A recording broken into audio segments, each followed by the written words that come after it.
Lanjut ya. Di thread selanjutnya, saya akan bercerita sebagai Mei, anak dari Mbak Lestari.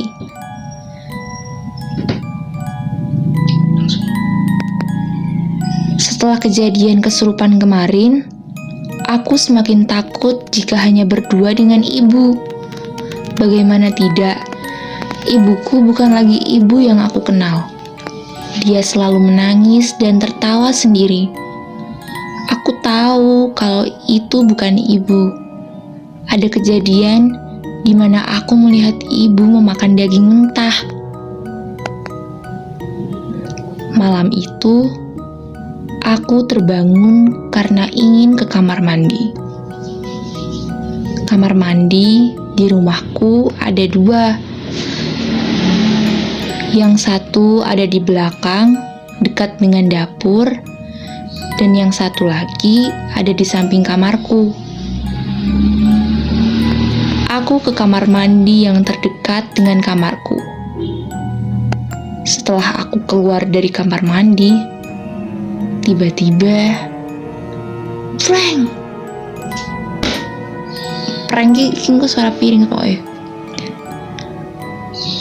Terdengar suara piring jatuh. Dari arah dapur, antara kaget dan penasaran, aku mengecek ke dapur. Dengan hati-hati, aku berjalan ke dapur. Setibanya di sana, ternyata apa yang aku lihat sungguh membuatku bergidik ngeri. Aku melihat ibu tengah jongkok memakan daging mentah yang ada di lemari es. Darah berceceran, entah darah apa.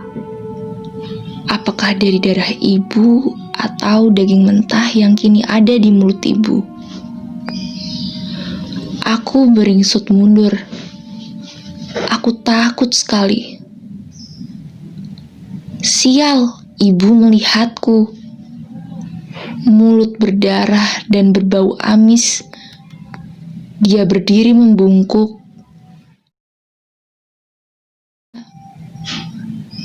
Kepalanya menengadah ke atas, namun matanya melihatku melotot. Dia menyeringai dan berjalan membungkuk mendekatiku. Astagfirullah. Segera aku berlari memanggil ayahku dan mendor-gedor pintu kamarnya. "Pah, papa, buka pah, cepat." Sekali aku melihat ke belakang, takut ibu mengejarku. Dan benar saja, ibu mengikutiku. Aku pun berteriak, "Papa!" Akhirnya ayahku membukakan pintunya. Dia terheran-heran melihatku menangis. "Ada apa, Mei? Kenapa teriak-teriak? Kamu kenapa menangis?" Tanyanya dengan heran. "Pah, aku melihat ibu sedang makan daging mentah di dapur. Lalu ibu melihatku. Dia mengejarku, Pah. Aku takut sama ibu." Tangisku pecah karena takut. Ayahku mengerti. Ketika dicek ke dapur, ternyata ibu masih di sana memakan daging mentah.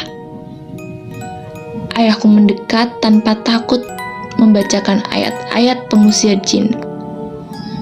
Ayah memanggilku. "Mei, ayo bantu papa bacakan mama doa-doa yang sudah diberikan Ustadz Husein." Walaupun takut, aku menghampiri ayah. Aku ikut membacakan surat-surat yang telah diberikan Ustadz Husein. Ibuku terus-terusan berteriak, "Kurang ajar kau! Hihihihihi! Panas!" Teriakan ibuku mengagetkan anak tetangga rumah yang kebetulan sedang berkumpul. Mereka berbondong-bondong datang ke rumahku. Mereka sebaya denganku. Beberapa di antara mereka Ada yang membantu ayah memegang tangan dan kaki ibu yang meronta-ronta. Sebagian lagi ada yang memanggil Ustadz Hussein dan Pak RT. Suasana malam itu tidak kondusif. Ibu terus-terus saja berteriak meracau. Kedatangan Ustadz Hussein dan Pak RT sangat membantu kami. Hingga akhirnya jam 2, ibu baru mulai tenang. Ibu sudah mulai bisa tidur.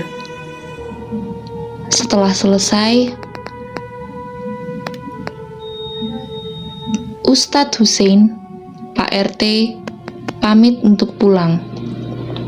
Sementara anak tetanggaku dan teman-temannya berjaga di teras rumah.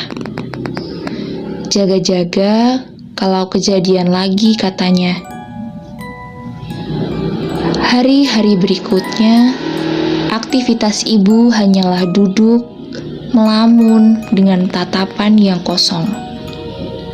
Setiap selepas maghrib sampai jam 4 subuh, kadang dia berteriak-teriak histeris kesurupan. Ustadz Hussein menyarankan kalau ibu harus sering berzikir, mengaji, dan jangan dibiarkan tidur malam hari. Tetapi, bagaimana beliau bisa melakukan itu, sedangkan beliau sendiri dalam keadaan kotor karena terus mengeluarkan darah dari organ-organ vitalnya. Ditambah lagi, ibu sekarang jiwanya seperti kosong. Kami sekeluarga sudah membawa ibu berobat, tetapi tak ada yang hasil.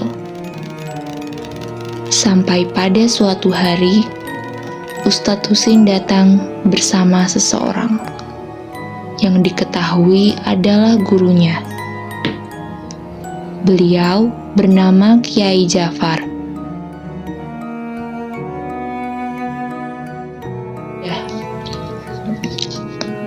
Yang baru kembali dari beribadah umroh. Assalamualaikum, sapa Ustadz Hussein dan Kiai Fajar. Waalaikumsalam Pak Ustadz. Wah, sepertinya ada tamu dari jauh. Silahkan masuk. Ayahku mempersilahkan mereka masuk. Tanpa basa-basi, Kiai Jafar menanyakan keadaan ibuku. Kemudian, ayah menceritakan asal-muasal kenapa ibu bisa seperti itu. Lalu Kiai Jafar berkata, "Besok, saya kembali ke sini lagi bersama para murid saya. Sekarang istirahat saja. Besok malam sepertinya akan menjadi malam yang panjang. Minumkan ini kepada Mbak Tari. Insya Allah malam ini tidak akan terjadi apa-apa. Saya menginap di rumah Ustadz Hussein," ujarnya. Setelah berkata seperti itu, Kiai Fajar dan Ustadz Hussein pamit untuk pulang. Keesokan malamnya, seperti biasa, ibu sedang berada di kamarnya, masih dengan kondisi yang sama. Duduk melamun di jendela kamar, menatap keluar. Sambil melakukan tugas sekolah, aku menemani ibu. Aku sudah tidak takut lagi, karena beliau sekarang tidak pernah tertawa atau menangis tiba-tiba lagi. Beliau lebih banyak diam. Walaupun aku tahu ada sesuatu yang buruk terjadi pada ibu, tiba-tiba ibu berbicara. Ada tamu yang datang.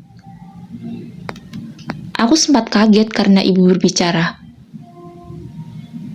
"Siapa yang datang, Mah?" tanyaku sebelum aku sadar kalau ternyata ibu berbicara bukan denganku. tapi dengan sesuatu yang lain.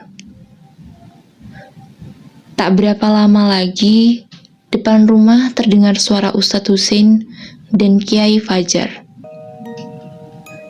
Tak berapa lama dari depan rumah, terdengar suara Ustadz Husein dan Kiai Jafar. Aku memperhatikan raut muka ibu. Dia tampak tidak senang dengan kedatangan Ustadz Husein dan Kiai Jafar. Ditambah, di luar ada beberapa orang lagi yang datang. Mereka adalah murid-murid Kiai Jafar. Kemudian, Ustadz Husein dan Kiai Jafar masuk ke kamar ibu. "Assalamualaikum, Mbak Tari." Ibuku tidak langsung menjawab. Dia melirik sangat sinis, menatap baik-baik orang asing di hadapannya. "Rek naon sialeng ka dieu?" Tiba-tiba suara ibu berubah. Suaranya besar. Saya langsung sadar kalau itu bukan ibu,